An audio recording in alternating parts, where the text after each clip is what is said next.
এখন সকাল সকাল ভোট দেওয়ার একটা প্রবণতা রয়েছে, কিন্তু সকাল সকাল ভোটারদের সেই রকম লাইন কোথাও চোখে পড়ছে না। এতে অনেকেই বলেন, রাজনৈতিক বিশ্লেষকরা বলেন, শাসকেরই লাভ হয় উপনির্বাচনে। সরাসরি চলে যাব তালডাংরায়, সেখান থেকে রয়েছেন প্রতিনিধি প্রিয়ব্রত। তালডাংরা গুরুত্বপূর্ণ একটি বিধানসভা কেন্দ্র। অরূপ চক্রবর্তী সাংসদ হয়েছেন। অরূপ চক্রবর্তী গত কয়েকদিন ধরে ব্যাপক গরম গরম কথা বলেছেন। আরজিকর নিয়ে হোক, অন্য যে কোনো ইস্যু নিয়ে হোক, বিজেপিকে আক্রমণ করতে ছাড়েননি। এখানে রাজনৈতিক আবহাওয়া কতটা গরম? একেবারে তুমি যেটা বলছিলে, রাজনৈতিক আবহাওয়া গরম কিন্তু প্রচারেই। যেখানে শুভেন্দু অধিকারী এসছেন, সুকান্ত মজুমদার এসছেন, দিলীপ ঘোষ এসছেন, অন্যদিকে বাঁকুড়ার যে সাংসদ রয়েছেন অরূপ চক্রবর্তী, যার সাংসদ হয়ে যাওয়ার জন্য এই যে বিধানসভা কেন্দ্র তালডাংরা, সেখানে নির্বাচন হচ্ছে।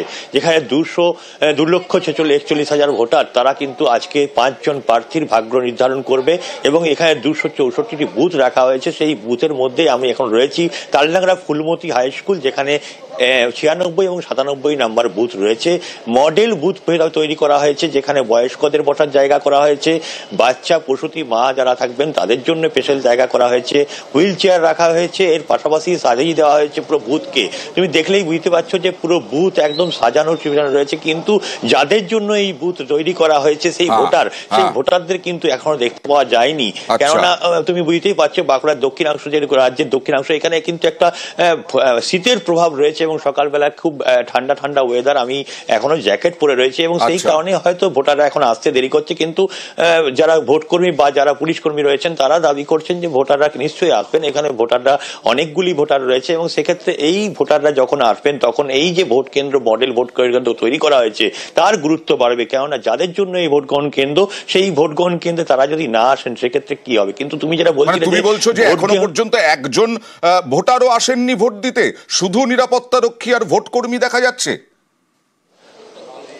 একেবারে তুমি যেমনটা বলছো যে শুধু নিরাপত্তা রক্ষী এবং ভোট কর্মীরাই কিন্তু এই মুহূর্তে রয়েছে। মকপলের কাজ শেষ হয়েছে, কিন্তু আশায় রয়েছেন ভোটারদের। এখনো পর্যন্ত ভোটারদের দেখা নেই, ঠান্ডা রয়েছে, সেই কারণেই হয়তো ভোটাররা আসছেন না, এমনটা অনুমান করছেন ভোট কর্মী এবং যারা পুলিশ কর্মী রয়েছেন সকলেই।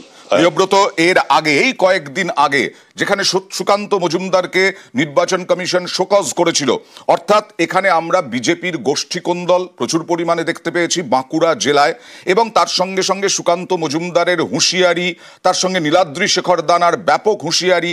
এই সব কি যারা বিরোধী এজেন্ট, বিরোধী কর্মী, তাদেরকে, বিশেষ করে বিজেপি কর্মী, তাদেরকে এককাট্টা করার জন্য, তাদের শক্তি বাড়ানোর জন্য, তাদের সাহস বাড়ানোর জন্য, তাদের আত্মবিশ্বাস বাড়ানোর জন্য, সে কি হলো? আদপেই কিছু হলো? দেখো, সেটা তো বোঝা যাবে 23 তারিখের যখন ভোট গণনা শেষ হবে তখনই। কিন্তু যাদেরকে এই গরম গরম কথা বলা হয়েছে, যাদের উদ্দেশ্যে এই গরম গরম কথা বলা হয়েছে, সেই ভোটাররা, সেই কর্মীরা উদ্বুদ্ধ হয়েছে কিনা ভোটারদেরকে তারা কিন্তু ভোট গ্রহণ কেন্দ্রে আনতে পারছে কিনা, সেটা তো একটা বড় কথা বটেই। কিন্তু এই যে বাঁকুড়া তালডাংরা অঞ্চলে, এখানে প্রচুর হেভিওয়েট যেমন ভাবে এসছে বিজেপির পক্ষ থেকে, তেমন ভাবে কিন্তু তৃণমূলের পক্ষ থেকে যারা নেতৃত্ব, যারা কিন্তু এসছে। এবং অরূপ চক্রবর্তী, তুমি যেমনটা বারে বারে বলছো যে বিধায়ক সাংসদ হয়েছে এবং সে কারণে এই নির্বাচন, সেই অরূপ চক্রবর্তীর মুখেও শোনা গেছে। কিন্তু বিজেপি কর্মীরা যদি যায়, সেক্ষেত্রে কিন্তু তাদেরকে ধরে রাখার নিদান দিয়েছেন, টাকা পয়সা দিতে যাওয়ার এখন অভিযোগ উঠেছে, অন্যদিকে মদ খাওয়ানোর অভিযোগ উঠেছে। এবং সবে মিলে কিন্তু বলা চলে যে তালডাংরার যে এলাকা, সেটা কিন্তু ভোটের অনেক আগে থেকেই সরগরম হয়েছে এবং সেই তালডাংরা যে এলাকা ভোটের অনেক আগে থেকেই সরগরম হয়েছে। এখন দেখার কিন্তু যে বুথে, যে মডেল বুথে দাঁড়িয়ে রয়েছেন আমাদের প্রতিনিধি, সেখানে এখনো পর্যন্ত প্রায় 20 মিনিট হতে চলল, একজন ভোটারও ভোট দিতে আসেননি। নিশ্চয়ই আরো বেলা বাড়লে পরে ভোট দান শুরু হবে, নিশ্চয়ই ভোটাররা আসবেন, কারণ সকাল সকাল বেশ ঠান্ডাও পড়ে গেছে। চলে যাব মাদারিহাটে, উত্তরবঙ্গে। মাদারিহাট 2016 থেকে বিজেপির দখলে। মনোজ টিগ্গা সাংসদ হয়েছেন, তার জায়গায় এবার প্রার্থী রাহুল লোহার। তিনি পুজো দিচ্ছেন, পুজো দিয়ে তারপরে তিনি বেরোবেন এবং তার বুথে যাবেন, ভোট দেবেন। রাজকুমার কর্মকারের সঙ্গে কথা বলবো। রাজকুমার, রাহুল লোহারের পক্ষে কতটা কঠিন, যেটা মনোজ টিগ্গার ক্ষেত্রে বারবার তিনি বিধায়ক হয়েছেন, জিতে এসেছেন, মুখ্য সচেতক হয়েছেন বিধানসভার বিজেপির, কিন্তু রাহুল লোহারের পক্ষে কি কঠিন এবার? দেখো অয়নদা, কার্যত কিন্তু চ্যালেঞ্জের মুখে রয়েছে মাদারিহাট বিধানসভায় রাহুল লোহার বিজেপি প্রার্থী। তার কারণ হচ্ছে এখানে 2016 থেকে কিন্তু এই বিধানসভাতে বিজেপির বিধায়ক রয়েছে।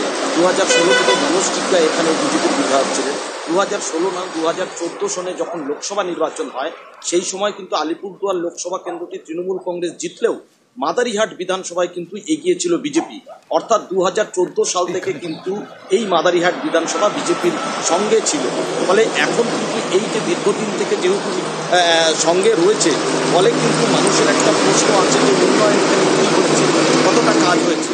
এই নিরিখে কিন্তু কার্যত মাদারিহাটে চ্যালেঞ্জের মুখে রয়েছে। রাজকুমার, তোমাকে জায়গা পরিবর্তন করতে হবে, কারণ তোমার পাশ দিয়ে গাড়ি যাচ্ছে, সেই গাড়ির আওয়াজে আমরা কিছু শুনতে পাচ্ছি না।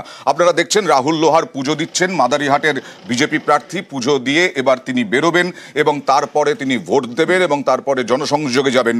আর মাদারিহাট খুব গুরুত্বপূর্ণ, আবার বলছি, মাদারিহাট 6-6 করার জন্য তৃণমূল মরিয়া এই মাদারিহাটকে লক্ষ্য রেখে। আমরা